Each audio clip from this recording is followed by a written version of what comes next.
So the Wellbeing Retreat is organized usually after the first 3 months of your training. So that we take you away to a cozy place like this where you just relax and reflect on the past 3 months. And also interact with other people who have been successful in running their own businesses. And hopefully take something out of it. The whole idea is to help us to bond, to get to know each other much better beyond the businesses and what you guys do. So you're welcome.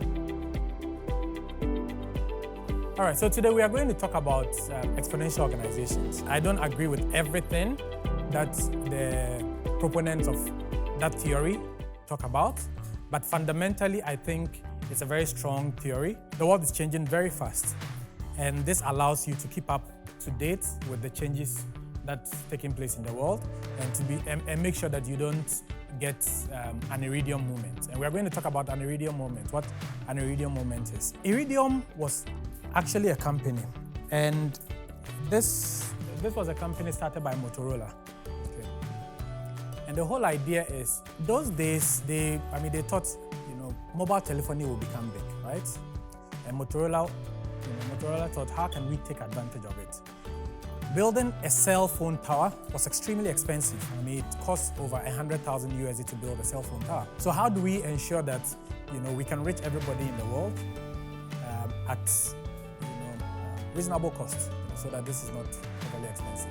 And they came up with the idea of building satellites. So they built 77 satellites, okay, to envelope the whole world. Okay. And then if they build these satellites, then they can provide telephony through the satellites. And they spent about $10 billion on this project, got a whole lot of people to invest into this.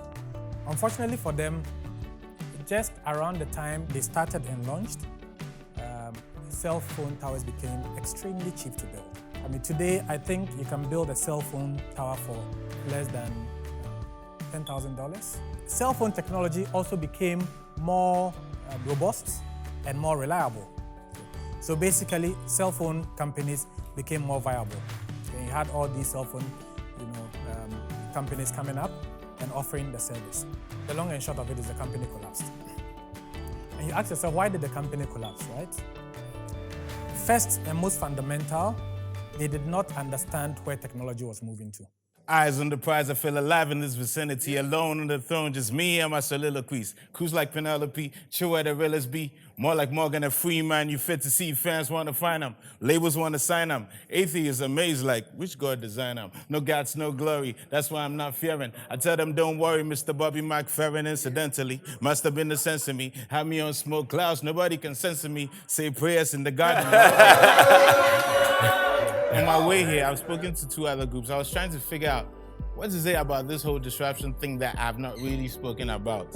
Or that then Edama. So what's on my heart top that I haven't said? And I realized that the thing that is on my heart top is that in Ghana, it is so difficult to break away from the status quo. So much here is almost making you a villain if you decide to go left when everybody is going right. And the worst part about it is we have the best camouflage, the best defense. Which one is it? What do we use? Thank you. Culture, tradition, everything. Oh, it's our culture. It's our culture. It's our culture. Today when I was driving up here, that's the one thing I was like, forget everything else I want to talk about. I want to begin with this very strong statement because I think in 2 ways. One, to acknowledge that exists, that being able to break away from the norm here, easy 1 bit. One bit. I'm in an industry in which things change, disruption, and the people who refuse to either be the disruptors or to evolve with it perish.